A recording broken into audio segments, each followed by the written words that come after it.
শেষ হয়ে গেল ভারতীয় রাজনীতির এক শ্বেত শুভ্র অধ্যায়। 2024 কেড়ে নিল 90-এর দশকে অর্থনৈতিক সংস্কারের মুখ্য ভূমিকা পালনের জন্য কৃতিত্বপ্রাপ্ত অর্থনীতিবিদ তথা প্রাক্তন প্রধানমন্ত্রী ডক্টর মনমোহন সিংকে। বেশ কিছুদিন ধরে বার্ধক্যজনিত অসুস্থতায় ভুগছিলেন। বৃহস্পতিবার রাতে দিল্লির এইমসে 92 বছর বয়সে শেষ নিঃশ্বাস ত্যাগ করেন তিনি। পিভি নরসিমহা রাওয়ের মন্ত্রিসভায় অর্থমন্ত্রী হিসেবে যেসব সংস্কারমূলক কাজ তিনি করে গিয়েছেন তার সুফল আজ বর্তমান ভারত পাচ্ছে। কঠিন আর্থিক পরিস্থিতির হাত থেকে রেহাই পেতে একমাত্র পথ যে উদার অর্থনীতি তা ভালোই বুঝেছিলেন তিনি। বিশ্বের দরবারে ভারতের বাজারকে উন্মুক্ত না করা পর্যন্ত অর্থনীতিতে যে জোয়ার আসবে না এ কথা ওনার জানা ছিল। উদারীকরণের পর ভারতীয় অর্থনীতির যে উত্থান হয়েছে তা প্রয়াত মনমোহন সিং এর অবদান ছাড়া কখনোই সম্ভব ছিল না। এছাড়াও আমলাতান্ত্রিক নিয়ন্ত্রণের জাল ছিন্ন করে শিল্পের বৃদ্ধিকে উৎসাহ দিয়েছিলেন ডক্টর মনমোহন সিং। তাছাড়া দেশকে পারমাণবিক শক্তির দিকে নিয়ে যাওয়ার আপ্রাণ চেষ্টা করেছিলেন মনমোহন সিং। আমেরিকার সঙ্গে পারমাণবিক চুক্তি করতে বদ্ধপরিকর ছিলেন তিনি। বামেদের প্রবল বিরোধিতা এবং সমর্থন প্রত্যাহারের পরেও পিছিয়ে আসেননি তিনি। দেশ এমন এক রাষ্ট্রনায়ককে হারিয়েছে বৃহস্পতিবার। তাই আজ আমাদের বিশেষ টকশোতে আমরা স্মরণ করব সেই মহান ব্যক্তিকে। নমস্কার, আমি দীপেন, আর আজ প্রয়াত ডক্টর মনমোহন সিংকে স্মরণ করে আমাদের এই আলোচনায় আমার সাথে স্টুডিওতে রয়েছেন রাজ্যের বিশিষ্ট এবং প্রবীণ সাংবাদিক সঞ্জীব দেব এবং বিশিষ্ট শিক্ষাবিদ প্রাক্তন অধ্যক্ষ ডক্টর সঞ্জয় রায়। নমস্কার। দুজনকে স্বাগত আজকের অনুষ্ঠানে। সঞ্জয়বাবু, প্রথমেই যেটা আপনার কাছে জানবো যে ডক্টর মনমোহন সিং এর মৃত্যু ভারতবর্ষের জন্য কত বড় ক্ষতি হয়ে গেল বলে আপনি মনে করেন? ভারতবর্ষের জন্য ক্ষতি বা আমরা একজন লোককে হারালাম, এমন একটা ব্যক্তিকে যিনি ভারতবর্ষকে একটা নতুন দিগন্তে পৌঁছে দিয়েছিলেন। এই মুহূর্তে মনমোহন সিং এর নতুন করে করণীয় কিছু ছিল না, ফলে এই মুহূর্তে এসে যে আমরা একটা বিরাট ক্ষতি কিছু হলো এটা বলা ঠিক না। তবে আমরা একটা বড় ব্যক্তিত্বকে হারালাম, এমন এক ব্যক্তিত্ব যিনি আমাদেরকে একটা নতুন দেশটাকে একটা নতুন জায়গায় নিয়ে এগিয়েছিলেন। দেশের অর্থনীতি উনি এমন একটা সময়ে দেশের অর্থনীতির হাল ধরেছিলেন 1990-91 সালে, যখন প্রধানমন্ত্রী নরসিমহা রাও ওনাকে অর্থমন্ত্রী হিসেবে বেছে নিয়েছিলেন। সেই সময় থেকে দেশটির এক কঠিন পরিস্থিতির মুখে ছিল দেশের অর্থনীতি। দেশের সারা বিশ্বের কাছে দেশের কোনো ইয়ে ছিল না, অবস্থান ছিল খুবই নড়বড়ে অবস্থা। সেই অবস্থা থেকে যে তিনি যে করেছিলেন সেটার সঙ্গে অবশ্যই প্রধানমন্ত্রী নরসিমহা রাওয়ের সম্পূর্ণ মদত পেয়েছেন, সমর্থন পেয়েছিলেন। এবং নরসিমহা রাও সেই ভারতবর্ষের অর্থনীতিকে সেই গণ্ডি থেকে বের করে আনার লক্ষ্য নিয়েই মনমোহন সিংকে তার মন্ত্রিসভায় এনেছিলেন। প্রায় অনেকের অপ্রত্যাশিত ভাবে এই সিদ্ধান্তটা নরসিমহা রাও নিয়েছিলেন, এবং সেই সিদ্ধান্ত যে অভ্যর্থ ছিল সেটা মনমোহন সিং তার কাজের মধ্য দিয়ে সেটা প্রমাণিত করেছেন। দেশের অর্থনীতিকে একটা শৃঙ্খলের মধ্যে ছিল, সেই শৃঙ্খল থেকে উন্মুক্ত করে সেই অর্থনীতিকে একটা আমরা যেটাকে সবসময় উদার অর্থনীতি বলা হচ্ছে সেই উদারীকরণের পথে নিয়ে গিয়েছিলেন। এবং সেই উদারীকরণের ফলশ্রুতিতে ভারতীয় অর্থনীতি, যেটা একসময় আমরা পশ্চাৎ অর্থনীতি বা তৃতীয় বিশ্বের একজন বলে পরিচিত ছিলাম, সেইখান থেকে আমরা আজকে দাবি করছি যে আমরা তৃতীয় বৃহত্তম অর্থনীতি হতে যাচ্ছি। সেই পরিস্থিতিটা ভিত্তিটা মনমোহন সিং তৈরি করে দিয়ে গিয়েছিলেন, এই কথাটা আমাদের মানতেই হবে। সেই 90-এর দশকে সেটা উনি ভিত্তি স্থাপন করেছিলেন সেই অর্থনীতির। অবশ্যই সেটা এক বাক্যে অনেকেই মনে করছেন।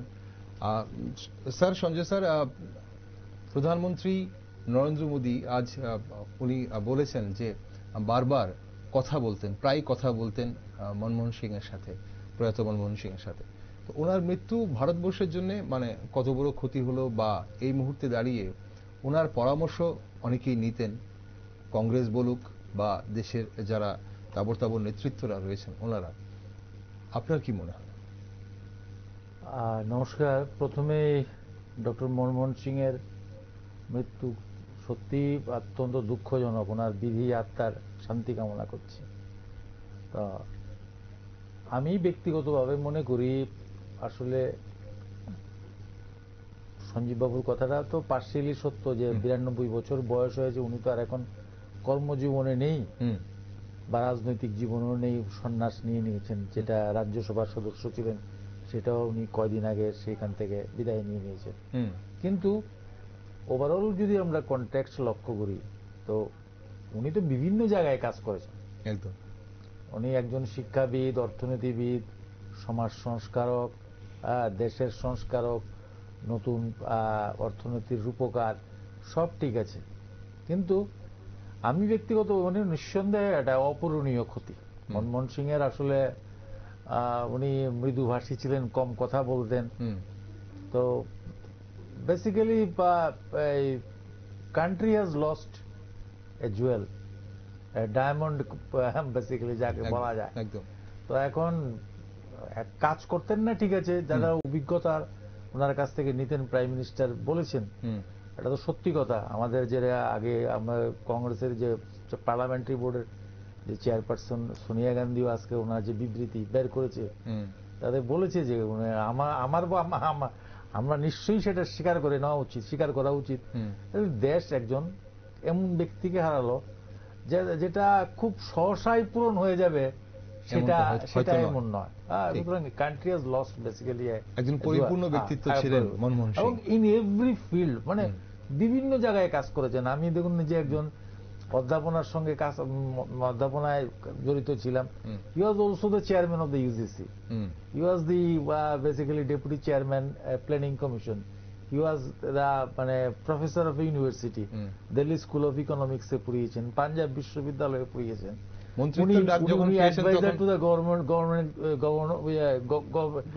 গভর্নমেন্ট অফ ইন্ডিয়া ছিলেন। উনি ডেপুটি প্ল্যানিং কমিশনের ডেপুটি চেয়ারপারসন ছিলেন।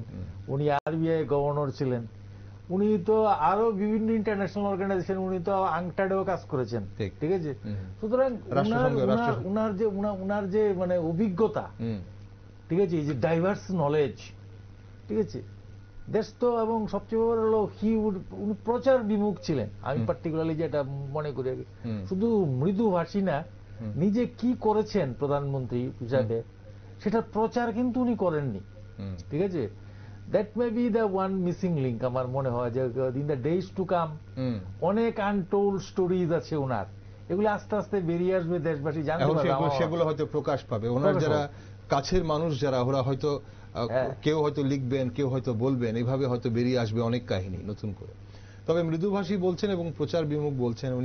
উনি একটা কথা বরাবরই বলতেন যে কাজ কথা বলবে, আমার কাজ কথা বলবে।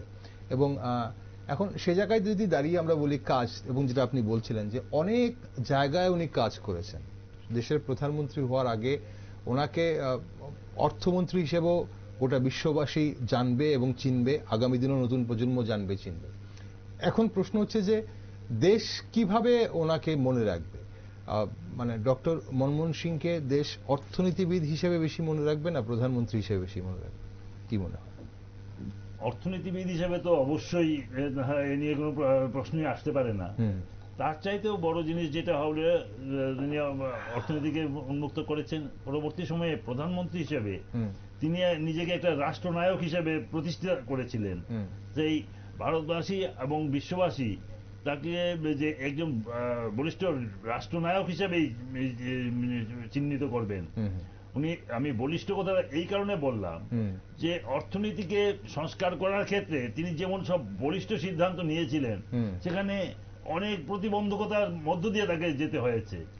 সেইখানে উদারনীতি অর্থনীতি আসলে তার ফলটা কি হবে এ নিয়ে বিভিন্ন মহল থেকে ওনার উপরে প্রচন্ড একটা চাপ ছিল। সেই চাপ উপেক্ষা করেই মনমোহন সিং এইসব কঠিন সিদ্ধান্ত নিয়েছিলেন এবং তা কার্যকর করেছিলেন। কিন্তু প্রধানমন্ত্রী হওয়ার পরও মনমোহন সিংকে নানা প্রতিবন্ধকতার মধ্য দিয়ে যেতে হয়েছে। যেমন নিউক্লিয়ার প্যাক্ট, যেটা ওনার সময়ে 2008 স্বাক্ষরিত হলো, সেইটা যে ভারতবর্ষের নিরাপত্তা, ভারতবর্ষের আর্থিক সংগতি সব দিক থেকেই এটা একটা কত বড় সিদ্ধান্ত ছিল, এটা নেওয়ার মতো যে দৃঢ়তা, এই একজন দৃঢ় নেতার দরকার ছিল সেই সময়ে। সেই নেতৃত্বটা আমরা ডক্টর মনমোহন সিং এর কাছ থেকে পেয়েছি। এবং সেইখানে তাদের সবচেয়ে বড় কথা হলো সেই সময়ে তার সরকার টিকবে কিনা, এইটাই একটা বড় প্রশ্ন হয়ে দাঁড়িয়েছিল। ঠিক, তারপর সেটা চিন্তা করেন, বামপন্থীদের সমর্থনের উপর দাঁড়িয়েছিল সেই সরকার। সেই বামপন্থীরা এর বিরোধিতা করছে, সেই বিরোধিতাকে উপেক্ষা করেই কিন্তু তিনি সেই সিদ্ধান্ত নিয়েছিলেন। হয়তো পরদিন প্রধানমন্ত্রী তো যেতেও পারত, কিন্তু তিনি সেই তোয়াক্কা না করেই করেছেন। এবং সেই ক্ষেত্রে ওনাকে রাজনীতিবিদ হিসাবে অনেকেই সেইভাবে দেখতে চান না, কিন্তু সেই রাজনীতির যে কত দক্ষতা রয়েছে, সেই সময়ে বামপন্থীরা চলে যাওয়ার পর তিনি যেভাবে সরকারকে আবার নিজে একটা শক্ত ভিতের উপর দাঁড় করিয়ে দিলেন, সেটা কিন্তু অবশ্যই মনে রাখতে হবে একটা রাষ্ট্রনায়কের পক্ষেই সম্ভব। রাষ্ট্রনায়ক হিসাবে তিনি নিজেকে প্রতিষ্ঠা করেছিলেন এবং দেশের মানুষ এবং বিশ্ববাসী ডক্টর মনমোহন সিংকে সেইভাবেই মনে রাখবেন, একজন রাষ্ট্রনায়ক হিসেবেই মনে রাখবেন ডক্টর মনমোহন সিংকে। একদম যথার্থ বলেছেন সঞ্জীব বাবু। স্যার, এখানে এই যে আমরা অর্থনীতির কথা বলছি, বারবার একটা জায়গায় উঠে আসে, আমাদের আজকের প্রজন্ম অনেকেই হয়তো বা যারা অর্থনীতির সঙ্গে যুক্ত নয়, তারা হয়তো জানে না যে 1991 সালে কি হয়েছিল। যারা ছোট ছিল বা সেই সময় যাদের জন্ম হয়নি, বা যারা বড় ছিল হয়তো সেই সময় এইসব খেয়াল রাখেনি। ঠিক ওই সময় গোটা বিশ্বে কি চলছিল এবং আমাদের এই যে অর্থনীতিতে উদার অর্থনীতি আমরা বলছি, মনমোহন সিং যে উদার অর্থনীতিতে আমাদের বিশ্বকে, যেখানে গোটা বিশ্বের অনেক তাবর দেশ নিজেদের সামলাতে পারেনি, তখন ভারতবর্ষকে সামলে নিয়েছিলেন। ঠিক কি হয়েছিল ছোট্ট করে আমাদের একটু বলেন। দেখুন, ব্যাপার হলো তখন আমাদের তো দেশেও তখন একটা পলিটিক্যাল ইনস্টেবিলিটি ছিল, ঠিক আছে। তো ইনস্টেবিলিটি বারবার কেন্দ্রীয় সরকার পরিবর্তন হয়েছে। তারপর ধরুন না নরসিংহ রাও যখন নাকি এলেন, তখন ভারতবর্ষের ফরেন এক্সচেঞ্জ রিজার্ভ যেটা ছিল সেটা সম্ভবত $1 বিলিয়ন ছিল। মানে 2 উইকস এর ইম্পোর্ট আমরা করতে পারবো, ম্যাক্সিমাম 2 উইকস এর ইম্পোর্ট আমরা ভারত সরকার করতে পারবো। 2 সপ্তাহ আমরা যে ইম্পোর্ট করতে পারবো, তারপর আর কিছু পারবো না। আমাদের দেশের ফরেন এক্সচেঞ্জ রিজার্ভ ছিল মাত্র $1 billion, whereas at that time US এর যে ফরেন এক্সচেঞ্জ রিজার্ভ ছিল $500 বিলিয়ন এর মতো। আচ্ছা, তো এরকম অবস্থায়, দেশের এরকম একটা অবস্থায় তখন মানে যেটা দরকার সেটাকে চালাবার জন্য, দেশের অর্থনীতিটাকে যদি উন্মুক্ত করতে বলতে বোঝাচ্ছে কি, তার আগে আমাদের দেশে বেসিক্যালি লাইসেন্স রাজ চলছিল। আচ্ছা, মানে সবকিছুই সরকারি। যা আপনি দেখবেন পেট্রোল আনতে যান বা কোথাও কোনো কিছু করতে যান, একটা ইন্ডাস্ট্রি লাইসেন্স, মানে দ্যাট ইজ লাইসেন্স ছাড়া কিছু হবে না। সরকারের আপনার নিয়ন্ত্রণাধীন সমস্ত সরকারি প্রতিষ্ঠানগুলো ছিল, যেমন পাবলিক সেক্টর আন্ডারটেকিং গুলো ছিল। তো এগুলো তো আপনার তখন বা মনমোহন সিং দেখলেন যে এগুলো তো আসলে বেসিক্যালি প্রবলেম, মানে এগুলি লসে রান করছে প্রচুর পরিমাণে, এগুলোর ফিনান্সিং দরকার। তো এগুলোর উপর স্টেট রেগুলেশন আস্তে আস্তে কমাতে শুরু করলো। আচ্ছা, আর সেকেন্ডলি গভর্নমেন্ট অফ ইন্ডিয়া আরেকটা জিনিস, যে ইম্পোর্ট ডিউটি যেটা ছিল সেটা স্ল্যাশ করলো, কমিয়ে দিল। কারণ কি, ইম্পোর্ট ডিউটিটা কমালো, আমি আমদানি করার সুযোগটা বাড়িয়ে দিল, ঠিক আছে। তো যাতে নাকি দেশে ইন্ডাস্ট্রি আস্তে আস্তে এস্টাবলিশড হতে পারে, ঠিক আছে। তো এখন এই সমস্ত মেজার্স যখন উনি নিচ্ছিলেন, তখন উনার যে Congress party, within the Congress party, not only outside, within the Congress party there was some basically যারা নাকি কনজারভেটিভ ছিল, বিরোধিতা ছিল। কিন্তু at that time basically the man who stood by him was P Chidambaram. আচ্ছা, ঠিক আছে। পি চিদাম্বরম এবং মনমোহন সিং দুজন গিয়ে তখন নরসিংহ রাওকে বলল যে দেশের যে আর্থিক অবস্থা, এর মধ্যে যদি এই জিনিস কত যদি রিফর্ম, যদি সংস্কার যদি না করা যায়, তাহলে বাইরে থেকে পুঁজি আসবে না, ঠিক আছে। দেশে যাতে বিদেশি ফরেন এক্সচেঞ্জ রিজার্ভ আসে এবং দেশের যাতে এই যে সমস্ত লস মেকিং যতগুলো এজেন্সিজ আছে, প্রাইভেট সেক্টর গুলো আছে, এগুলোকে যদি আস্তে আস্তে বিক্রি করে দিয়ে বা তার মধ্যে প্রাইভেট ক্যাপিটাল না ঢুকিয়ে যদি আমরা যদি সরকারের পক্ষে বাজেটারি সাপোর্ট দিয়ে এই সমস্ত মানে অর্গানাইজেশন গুলোকে চালানো একটা ব্যয়বহুল ব্যাপার হয়ে গেছে। ঠিক আছে, তাই আস্তে আস্তে গভর্নমেন্ট স্টার্টেড বেসিক্যালি প্রাইভেটাইজেশনের দিকে। তো লিবারালাইজেশন করলো মানে আমি বাইরে থেকে আস্তে আস্তে আমদানি করা শুরু করলো। তো গ্লোবালাইজেশন, বিদেশে টাকা আসতে আরম্ভ করলো, বিদেশিদেরকেও আমাদের প্রতিষ্ঠানে মানে কিছু এন্ট্রি দেওয়া শুরু করলাম আমরা আস্তে আস্তে। এই যে এটাকে এলপিজি লিবারালাইজেশন, গ্লোবালাইজেশন, প্রাইভেটাইজেশনটা উনি আস্তে আস্তে পুশ করালেন। তাতে দেশের ইকোনমি আস্তে আস্তে আস্তে আস্তে আস্তে একটু চাঙা হয়তো আরম্ভ হয়েছে। এবং উনার যেটা সবচেয়ে বড় বড় অবদান, এইটা করবার ফলে ভারতবর্ষে অনেক বিদেশি কোম্পানিও এসেছে এবং এই মানে একটা এই যে এই মানে প্লাস আপনার যদি লক্ষ্য করেন আইটি সেক্টর যেটা আমরা লক্ষ্য করছি, আইটি সেক্টরের গ্রোথ হলো। আরো এরকম অনেক বিভিন্ন সার্ভিস সেক্টর যাকে বলি আমরা, সার্ভিস সেক্টরের বিকাশটা কিন্তু এই তখনই উনারা এই যে এই যখন নাকি অর্থনীতিটাকে উন্মুক্ত করতে শুরু করলো, তখন সার্ভিস সেক্টর আস্তে আস্তে প্রমোশন আরম্ভ হলো বিভিন্ন সেক্টরে। আপনি হোটেল ইন্ডাস্ট্রি বলুন, আপনার ট্রাভেল ইন্ডাস্ট্রি বলুন, সব জায়গায় আস্তে আস্তে আস্তে আস্তে। আগে তো শুধু এয়ার ইন্ডিয়া ছিল। অ্যাজ ফর এক্সাম্পল যদি ট্রান্সপোর্ট সেক্টর আপনি লক্ষ্য করুন, প্রাইভেটাইজেশন কতগুলো মানে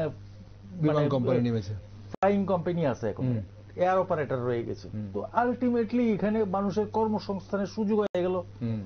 আপনার কিছু কিছু কর্মসংস্থান হলো আর নতুন একটা যেটা আমরা এখন যেটাকে মিডল ক্লাস বলি, এই যে emergence of the enormous size of middle class. এই ভারতবর্ষে যে 20 কোটি লোকের যে একটা যে মিডল ক্লাস, এটা কিন্তু মনমোহন সিং এর পলিসি ব্রিলিয়েন্স আমরা বলি। আচ্ছা, ঠিক আছে, the country should basically remember him. Okay, ঠিক আছে। সো এটা ধীরে ধীরে হয়েছে। তারপর বেসিক্যালি যেটা নাকি সবচেয়ে মজার ব্যাপার, মনমোহন সিং যেখানে ছেড়ে গিয়েছেন পরবর্তী সময়ে মনমোহন সিং এর লেগেসিটাকে কিন্তু সবাই ধরে রেখেছে। এটা বাজপেয়ী সরকারই হোক, পরবর্তী সময়ে এরপরে তো বাজপেয়ী সরকার এলো, এবার আবার মনমোহন সিং তো নিজেই এলেন আবার 10 বছরের জন্য। সুতরাং ওই পিরিয়ডটা বুস্টিং পেল, ঠিক আছে, দেশে আরো ডেভেলপমেন্ট হলো।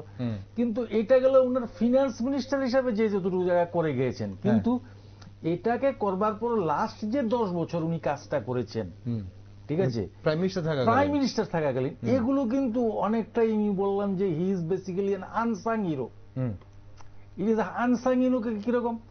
উনি দেখুন, আপনি একটা মজার ব্যাপার হলো উনি কতগুলো কাজ করেছে। এমজিএন রেগার কথা যে বলি আমরা, যে এমজিএন রেগা, ঠিক আছে, মহাত্মা গান্ধী নারেগা ন্যাশনাল, এটা বেসিক্যালি রাইট টু এমপ্লয়মেন্টের একটা জায়গা।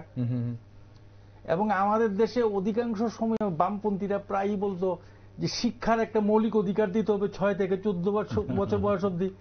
রাইট টু এডুকেশন অ্যাক্ট উনি যখন 2009 সালে উনিই করেছেন। আচ্ছা, ঠিক আছে। তো এমজিএন রেগা করেছে। আর একটা সবচেয়ে বড় যে আমরা যে দেখবেন অনেক সরকারি জায়গায় আগে রাজীব গান্ধী একবার বলেছিলেন কেন্দ্র থেকে যদি 1 টাকা পাঠায় বাইরে গিয়ে 16 পয়সা পৌঁছায়। এই যে মাঝখানে যে একটা বিশাল লিকেজ হচ্ছে ফান্ডের, it is basically when a prime minister speaks in this language, if I send 1 rupee from the Delhi, it becomes 16 paisa at the lowest and. তার মানে কি মাঝখানে দেয়ার আর বেসিক্যালি লট অফ corruption, ফুকা আছে, লুপহোলস আছে, এর মধ্যে গর্ত তো পড়ে সিস্টেমের মধ্যে। এটাকে প্লাস করবার জন্য উনি he has developed a system, it is called DBT, direct benefit transfer, ঠিক আছে।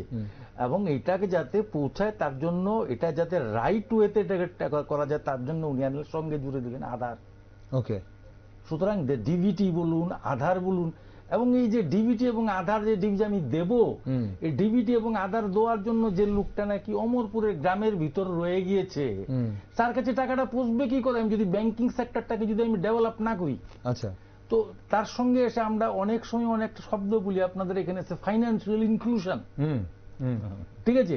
তা আপনি চিন্তা করে দেখুন যে এই যে ডিবিটি, আপনার আধার এবং financial inclusion, making the basically banking নেটওয়ার্কটাকে একদম দূর দূরান্ত অঞ্চলে, প্রত্যন্ত অঞ্চলে পৌঁছে দেওয়ার যে কাজটা উনি সূক্ষ্ম থেকে সূক্ষ্মাতীত ভাবে সেটা করে গিয়েছেন। তো he would think for the, এবং এমজিএন রেগা করেছেন, তার মানে কি he thinks for the poor.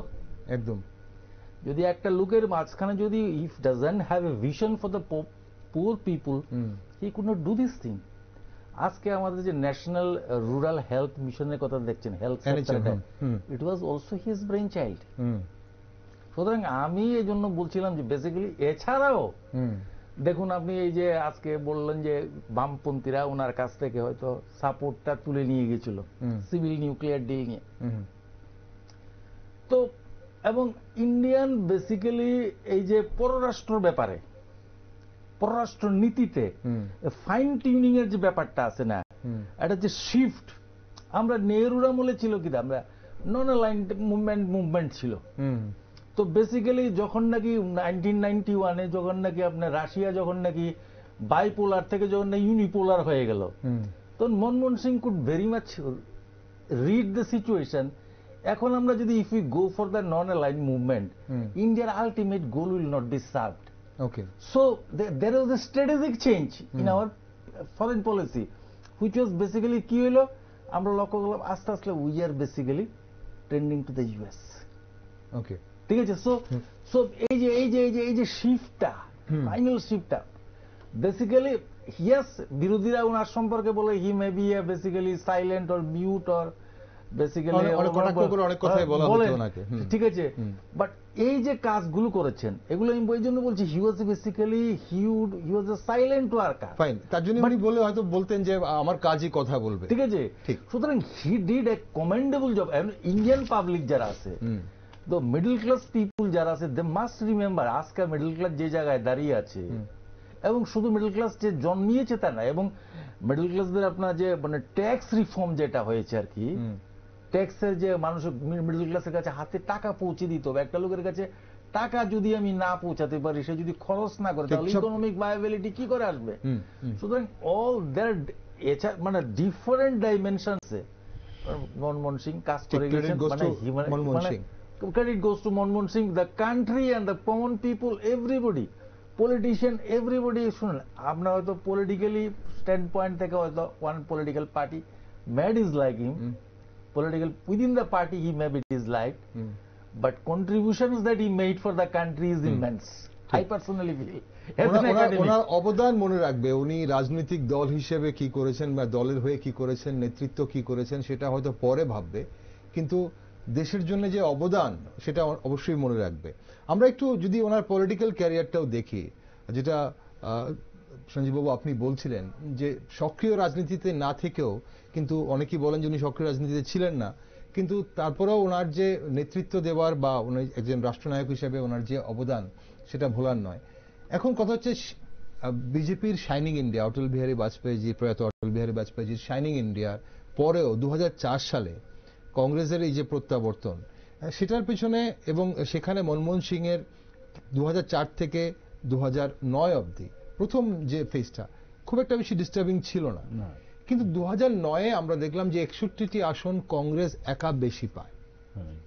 সেটা কিসের ভিত্তিতে হয়েছিল, মানে কেন হয়েছিল, আর সেখানে মনমোহন সিং এর কি ভূমিকা ছিল? সেই সময়টাতে যে ইকোনমিক রিফর্মসের যে সুফলটা তখন মানুষের কাছে পৌঁছতে শুরু করেছে। আচ্ছা, সেই এইটা একটা সময় ছিল, মানুষ বুঝতে শুরু করেছে যে যারা করেছেন ভালো করেছেন। হ্যাঁ, এটার সুফলটা বিভিন্নভাবে মানুষের কাছে পৌঁছতে আরম্ভ করেছে। আমাদের দেশের যে অর্থনীতিটাকে সামনে নিয়ে এসেছেন উনি, ইম্পোর্ট ক্ষেত্রে করেছেন, সঙ্গে সঙ্গে আমাদের গ্রাউন্ড লেভেলে, আমাদের গ্রাউন্ড টোডেন লেভেলে এই এমজিএন রেগার মতো কর্মসূচি আনার ফলে আমাদের গ্রাসরুট লেভেলে একটা পারচেজিং ক্যাপাসিটি উনি পৌঁছে দিয়েছিলেন। আচ্ছা, যার ফলে যে আমাদের এই ডোমেস্টিক কনজাম্পশন, আমাদের যে অর্থনীতির যে এত ব্যাপক একটা প্রসার ঘটেছে, এইটা শুধু আমরা যদি অনেক দেশ আছে যেমন চীনা, তারা এক্সপোর্টের উপর ডিপেন্ড করে ইয়ে করে, কিন্তু আমাদের দেশে ইন্টারনাল কনজাম্পশনের উপর ভিত্তি করেই অর্থনীতিটা একটা অনেক বেশি সামনে চলে যেতে পেরেছে।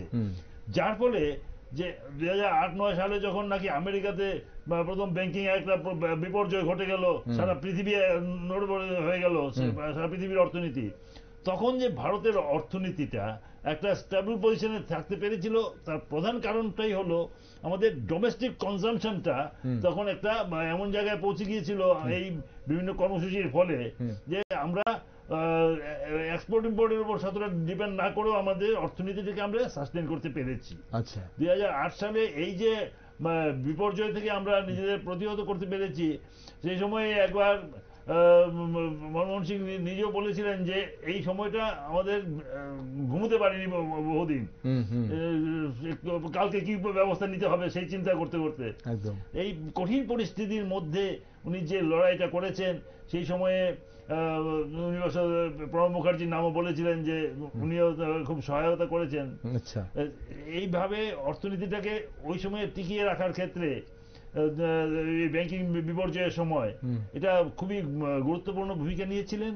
এবং এর একটাই সম্ভব হয়েছিল এই কারণেই যে আমাদের ডোমেস্টিক কনজাম্পশনটাকে আমরা এমন জায়গায় তুলে নিতে পেরেছিলাম যে আমাদের প্রোডাকশন সেক্টরটা সেভাবে এফেক্টেড হয়নি। প্রোডাকশনের যারা ইন্ডাস্ট্রি যে সেক্টর, ইন্ডাস্ট্রি সেক্টর তার ভাইবিলিটি বজায় রাখতে পেরেছিল, কেননা তার প্রোডাক্ট বিদেশে হয়তো তখন বিপর্যয়ের ফলে এক্সপোর্ট করার সুযোগটা অনেক কমেছিল, কিন্তু আমাদের ডোমেস্টিক কনজাম্পশনেই আমরা ইন্ডাস্ট্রি সাস্টেইন করে গেল। সেই কারণেই সেই সময়ে এই বিপর্যয়ের মধ্যেও ভারতবর্ষের অর্থনীতি যেভাবে বিপর্যস্ত হয়নি,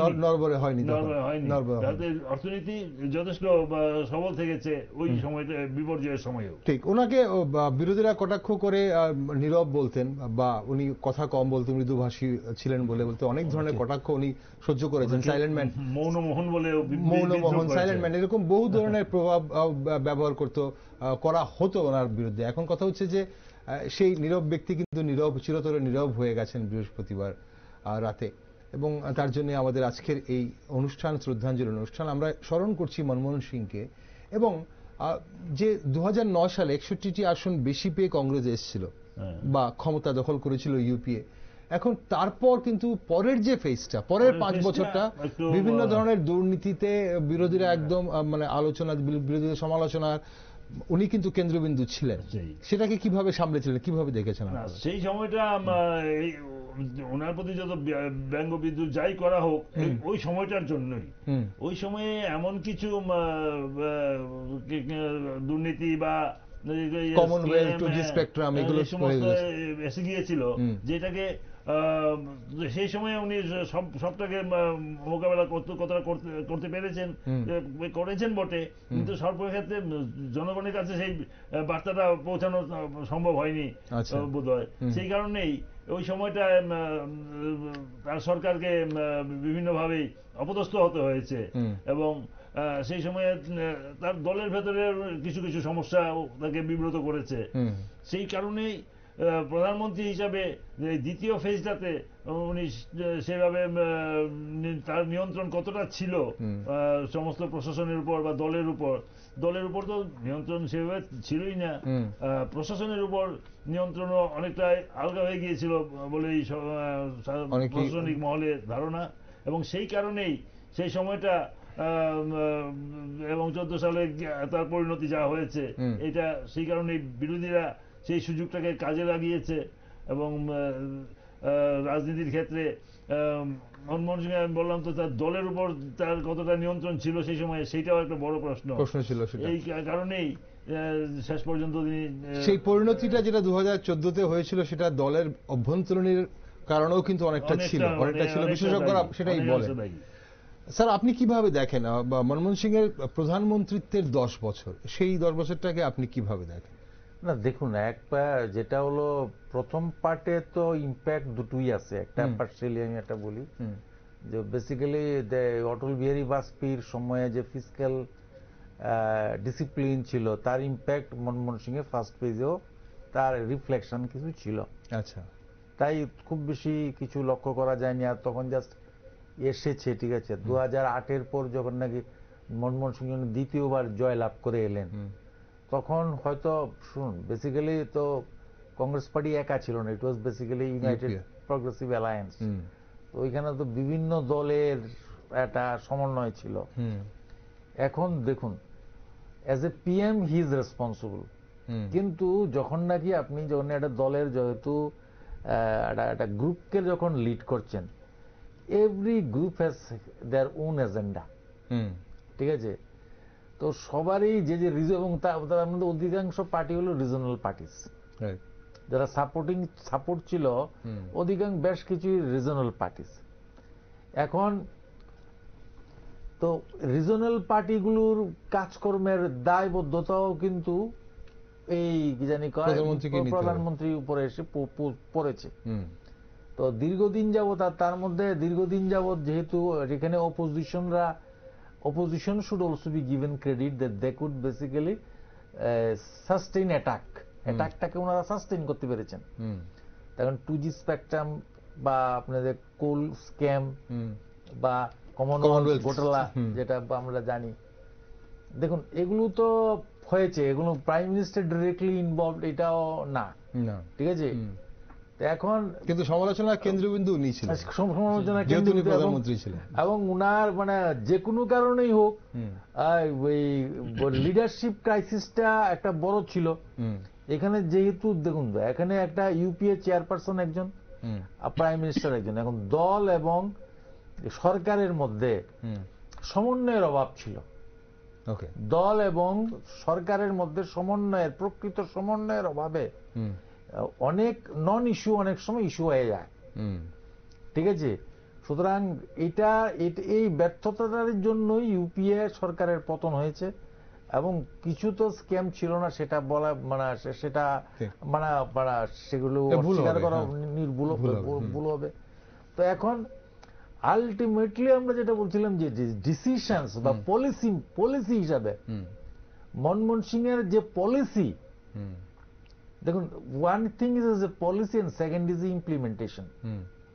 যে আপনার নীতিটা কি, মানে আমার why he is called a visionary leader, visionary leader who can see 50 years from tomorrow, ঠিক আছে, দূরে যিনি দেখতে পাচ্ছেন। তো হি কুড ভিজুয়ালাইজ, এটা তো আমাকে স্বীকার করতে হবে। হি ওয়াজ এ স্টেটসম্যান, এটা তো স্বীকার করতে হবে। He was an intellectual, he was an economist, এগুলো তো আমাকে বলতে, হি ওয়াজ এ গুড মানে পলিসি মেকার তো মানতে হবে। এবং he would lead a very simple life, ঠিক আছে। তো এখন ওইটা উনি হয়তো দল এবং সরকারের মধ্যে যেহেতু সমন্বয়টা ঠিকভাবে ছিল না, কেন্দ্রবিন্দু দুটো ছিল, সেন্টার অফ যদি আপনার অ্যাডমিনিস্ট্রেশন দুটো হয় তা ইউনিটি অফ কমান্ড হবে না। আমরা ম্যানেজমেন্টের ভাষায় বলি ইউনিটি অফ কমান্ড। যদি কমান্ডটা যদি ইউনিটি না হয়, প্রাইম মিনিস্টার্স অফিস থেকে যদি একরকমের সিদ্ধান্ত হয়, সেই সিদ্ধান্ত যদি দলীয় জায়গায় গিয়ে যদি অন্যরকম যদি সেটাকে যদি ইমপ্লিমেন্টেশন না হয়, তো ultimately would be the sufferer government. একটা সময় আমরা দেখেছি যে রাজীব গান্ধী তার প্রধানমন্ত্রী যে আইন তৈরি করেছেন, রাহুল গান্ধী ফর এক্সাম্পল মনমোহন সিং নিজেও চাইতেন Rahul Gandhi should join the union government, but মানে সেটা কি হয়েছে, সেটা হয়নি। ঠিক, বাট যেটা মানে দেয়ার আর সো মেনি ডিসিশনস হয়তো এই জানি কয় মনমোহন সিং চেয়েছিলেন, সেগুলো হয়নি, সেগুলো করতে পারেননি। সঞ্জীব বাবু যেটা কথা বলছিলেন সেটা 2013 সালে অপরাধীদের নির্বাচনে লড়া নিয়ে একটি অর্ডিন্যান্স পাশ করে মনমোহন মন্ত্রিসভা। কিন্তু দিল্লিতে একটি প্রেস ক্লাব অফ ইন্ডিয়ার একটি অনুষ্ঠানে গিয়ে সেই অর্ডিন্যান্সের কপি ছিঁড়ে ফেলেছিলেন রাহুল গান্ধী। মানে সেখান থেকেই কিন্তু যে গান্ধী পরিবারের সঙ্গে যে একটা দূরত্ব না সৃষ্টি হচ্ছে বা ফাটল ধরছে সম্পর্কে, সেটা কিন্তু টের পাওয়া গেছিল। এখানে সঞ্জীববাবু একটা জিনিস জানতে চাইবো যে মনমোহন সিং তো কথা কম বলতেন এবং অনেকেই বলতেন উনি প্রচার বিমুখ ছিলেন, প্রচারে আসতে চাইতেন না। রাজনীতি একদম প্রত্যক্ষ রাজনীতিতে উনি সক্রিয় রাজনীতি উনি সময় কখনো করেননি। এখন বিরোধী দলের সঙ্গে বা মিডিয়ার সঙ্গে ওনার সম্পর্ক কেমন ছিল? মিডিয়ার সঙ্গে এমনিতে যে সম্পর্ক বলতে যেটা বোঝায়, অনেক নেতারাই মিডিয়ার সঙ্গে, যেহেতু উনি প্রথম জীবনে কখনোই সক্রিয় রাজনীতিতে ছিলেন না, ফলে সেইভাবে মিডিয়ার সঙ্গে ইন্টারাকশনে তৎকাল সেই সময় ওনার প্রয়োজন পড়েনি। আচ্ছা, কিন্তু পরবর্তী সময়ে যে রাজনীতিতে এসেছেন, উনি যে মিডিয়ার সঙ্গে খুব একটা ঘনিষ্ঠ সম্পর্ক তৈরি করতে পেরেছিলেন তা নয়, তবে কখনো মিডিয়াকে এড়িয়ে যাননি। এইটা বিভিন্ন সময়ে মিডিয়া সাংবাদিক সম্মেলনও করেছেন বা মিডিয়া কাছের সঙ্গে উনি সাক্ষাৎকার কথা বলেছেন, মিডিয়াকে যখন যে প্রশ্ন করেছে উনি জবাব দিয়েছেন। আচ্ছা, উনি এই ব্যাপারে মিডিয়ার সঙ্গে যে কোনো বৈরিতা ছিল তা নয়, তবে সেইভাবে একটা ঘনিষ্ঠ খুব ইয়ে ছিল। অনেক নেতাদেরই এই ব্যাপারটা থাকে যে রাজনীতি সাংবাদিকদের সঙ্গে বা মিডিয়ার সঙ্গে খুব ঘনিষ্ঠ সম্পর্ক। সেইটা তিনিও বোধহয় সেইভাবে চাননি যে ওনার ইউপিএর দ্বিতীয় পর্যায়ে কিন্তু প্রচন্ডভাবে সমালোচিত হয়েছিলেন, উনি মিডিয়াতে সমালোচনা হতেন, তখন কি তার জন্য কি ওনার সঙ্গে মিডিয়ার কোনো মানে দূরত্ব সৃষ্টি হয়েছিল কি? বা এই জিনিসটাও মানে হয়েছে, তখন বিরোধীরাও তো সেই জায়গাটাকে ব্যবহার করেছে অনেক ক্ষেত্রে, এবং মিডিয়ার সেই ঘনিষ্ঠতা না থাকার ফলে অনেক সময় মিডিয়ার মধ্যে ভুল বোঝাবুঝির কারণেও উনি সমালোচনার শিকার হয়েছেন। আচ্ছা, উনি বিভিন্ন ইয়ে হয়েছেন। এই যে বলা হয় যে উনি উনি সাইলেন্ট ছিলেন, সাইলেন্ট থাকতেন, বা একটা যেটা তখন খুব বেশি কথা চালু হয়েছিল সেটা হলো পলিসি প্যারালাইসিস। আচ্ছা, হ্যাঁ, এই পলিসিটা উনি সেভাবে যেটা উনি নিতে চাইতেন সেটা ওই যেটা সঞ্জয়বাবু বললেন যে সরকার এবং আমি আগে বলছিলাম দল এবং সরকারের মধ্যে সমন্বয়ের যে অভাবটা ছিল, যার ফলে এই পলিসিটা ইমপ্লিমেন্ট করাটা সম্ভব হতো না। এই কারণেই পলিসি প্যারালাইসিস কথাটা তখন খুব চালু হয়েছিল। আচ্ছা, এবং মানে তাহলে শুধু মানে শুধু বিরোধী থেকে নয়, মিডিয়া থেকে নয়, দলের অভ্যন্তরীণ বিষয়ে মানে এমন জায়গায় পৌঁছে গেছিল যে পলিসি গুলো প্যারালাইসিস হয়ে যেত, মানে যে পলিসিগুলো উনি ইমপ্লিমেন্ট করতে চাইতেন সেগুলো ইমপ্লিমেন্ট হতো না, ইমপ্লিমেন্ট হতো না। এই জন্য এই পলিসি প্যারালাইসিস কথাটা খুব চালু হয়েছিল তখন। এবং এটা বাস্তবেও যে এটাকে অস্বীকার করার উপায় নেই যে বাস্তবে এই বিভিন্ন নীতি উনি সঠিকভাবে নিলেও সেটা ইমপ্লিমেন্ট করতে পারেননি, বা কোন নীতি নেবেন সেই ক্ষেত্রেও অনেক সময় একটা দোদুল্যমানতায় ভুগতেন। ওকে, মানে সাপোর্ট না থাকার কারণে অর্থনীতি যখন সেই নরসিমা রাওয়ের যখন একটা সময় মন্ত্রিসভায় ছিলেন যে ডিফেন্স প্রকিউরমেন্টের প্রশ্ন নিয়ে একসময় একটা খুব বিতর্ক তৈরি হয়েছিল।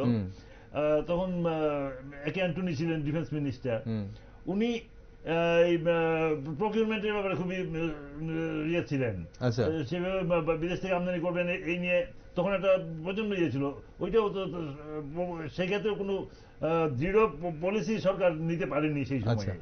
এর ফলে আমাদের ডিফেন্স প্রকিউরমেন্টও একটা সময় খুব ব্যাহত হয়েছিল।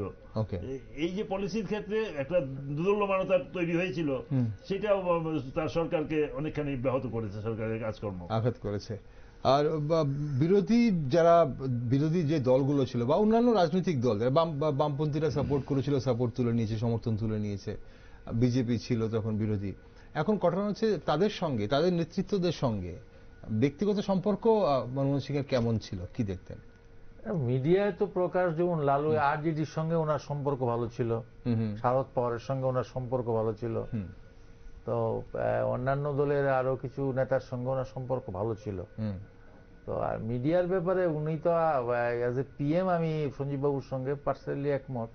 উনি যখন নাকি বিদেশ থেকে যখন নাকি উনি আসতেন, বিদেশে কি কি ডেভেলপমেন্ট হয়েছে, ফরেন ইন্ডিয়ার স্ট্যান্ড কি হওয়া উচিত, পলিসি প্রেসক্রিপশন কি হওয়া ইত্যাদি বিষয়ে কিন্তু সাংবাদিকদের সঙ্গে কিন্তু উনি কথাবার্তা বলতেন, ব্রিফিং করতেন।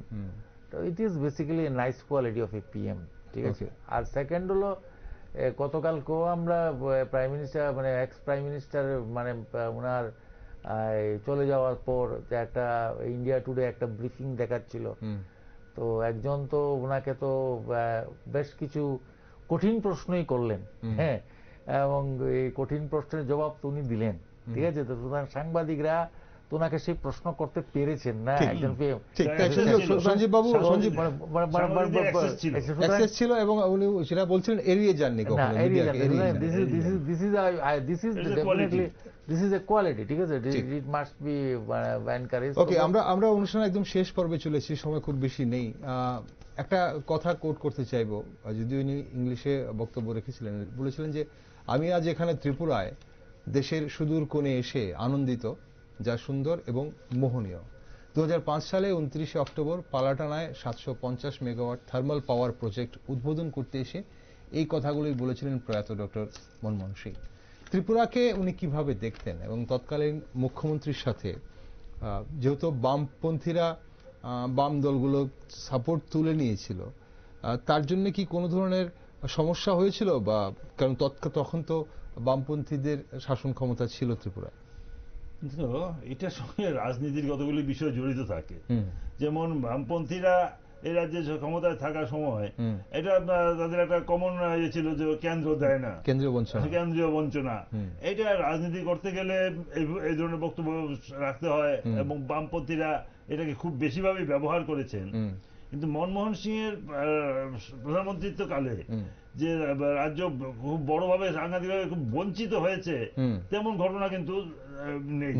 কেননা সেখানে মনমোহন সিং সবসময় একটা প্রসিডিওর মেনেই কাজ করেছেন, এবং রাজ্যের যেটা পাওনা সেটা থেকে কখনোই রাজ্যকে তিনি বঞ্চিত করেননি।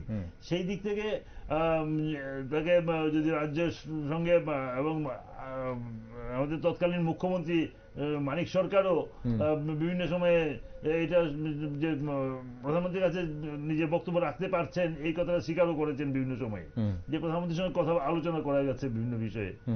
এই ব্যাপারটা ছিল। সুতরাং সেবারে যে রাজ্য খুবভাবে বঞ্চিত হয়েছে, কেন্দ্র এবং রাজ্যের মধ্যে একটা দূরত্ব ছিল, মানে দুটো আলাদা দল বলে রাজনৈতিক কারণে। কিন্তু সেটা বিশেষ করে সমর্থন প্রত্যাহারের পর একটা স্ট্রেন, একটা রিলেশন তৈরি হয়ে গেছিল। কিন্তু তবে রাজ্য যে খুব একটা বঞ্চিত হয়েছে এরকম বলার মতো কোনো কারণ আমি দেখতে পাই না। সেই সময়ে বিভিন্ন বিষয়ে রাজ্য তার প্রাপ্য ঠিকই পেয়ে গেছে। ওকে, আমরা একদম অনুষ্ঠানের শেষ পর্বে বিষয়ে আমি আরেকটু বলি যে মনমোহন সিং তার প্রধানমন্ত্রী যাওয়ার পর একটা সময় একটা কথা বলেছিলেন বিভিন্ন সমালোচনার জবাব দিতে গিয়ে, যে ইতিহাস একদিন আমার প্রতি সদয় হবে। একদম ওনার মৃত্যুর পরে আজকে আমরা সেইটা ইয়ে করতে পারছি, এবং আজকে আমরা বিভিন্ন সংবাদপত্রের যে শিরোনামগুলির দিকে যদি তাকাই তাইলে আমরা দেখতে পাবো কোন সংবাদপত্র লিখছে hero of reforms no more, কেউ বলছে স্বপ্নদ্রষ্টা ইতিহাসে চলে গেলেন, এও বলছেন মুখে মৌন কিন্তু কাজে মুখর ছিলেন, এইভাবে ওনাকে মূল্যায়ন করছেন। ইতিহাস যে তাকে যথাযথ মূল্যায়ন করছে, এইগুলি তারই প্রমাণ। ঠিক, আমার শেষ প্রশ্ন এটাই আপনাদের কাছে ছিল যে প্রয়াত ডক্টর মনমোহন সিং এর সঠিক মূল্যায়ন কি দেশবাসী করতে পেরেছে, ওনার জীবন দশায় করতে পেরেছিল কিনা, এবং ওনার মৃত্যুর পর আজ কি আমাদের মনে হচ্ছে যে আমরা সঠিক মূল্যায়ন ওনার করতে পেরেছি, এবং ওনার যেটা যোগ্য সম্মান দেওয়ার তাকে আমরা সত্যি দিতে পেরেছিলাম ওনার জীবনকালে? একটা কথা আমি বলবো, যে একটা কথা বলা উচিত যেটা হয়তো দেশবাসী এবং ত্রিপুরাবাসী জানা উচিত, এবং যেহেতু আমি অর্থনীতির ছাত্র এবং বাণিজ্যের ছাত্র, আমরা একটা কথা পড়তাম আগের, এই যে জিএসটি হওয়ার আগে একটা ট্যাক্স ছিল, ভ্যালু এডেড ট্যাক্স। এই ভ্যালু এডেড ট্যাক্সটাও কিন্তু মনমোহন সিং এনেছিলেন, ঠিক আছে?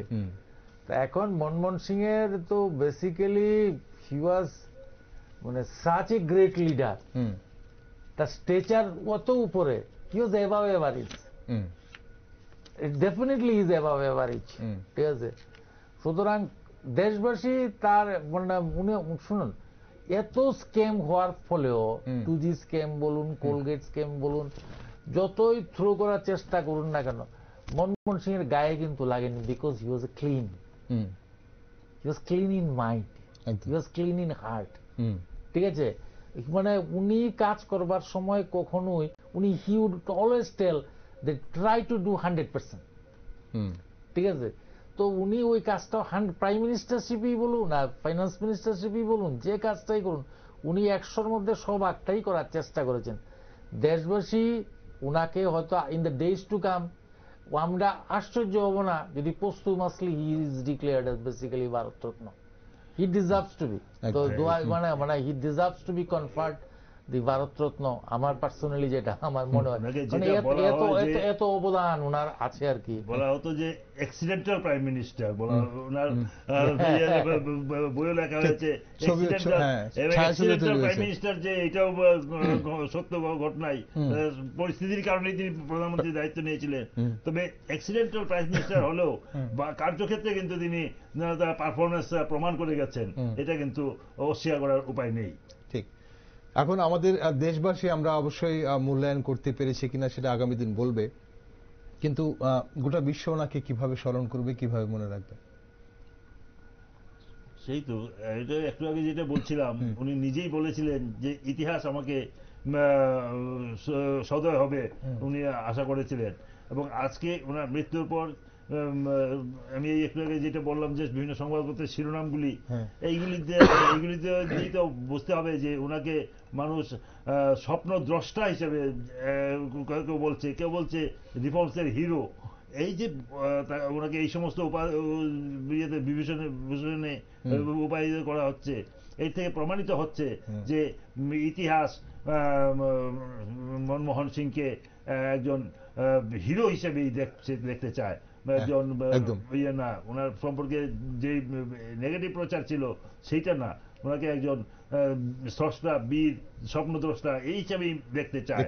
এইটাই আজ প্রমাণিত। একদম বিভিন্ন দেশের রাষ্ট্রনায়করা যেভাবে ওনার এই প্রয়াত ডক্টর মনমোহন সিং এর স্মৃতির প্রতি যে শ্রদ্ধা জানিয়ে যে বক্তব্য রাখছেন, সেসব বক্তব্যে কিন্তু স্পষ্ট হচ্ছে যে গোটা বিশ্ব আজ স্মরণ করছে এবং বিশ্বের অনেক তাবড় তাবড় দেশ কিন্তু ডক্টর মনমোহন সিং এর অর্থনীতিতে এখনো চলছে।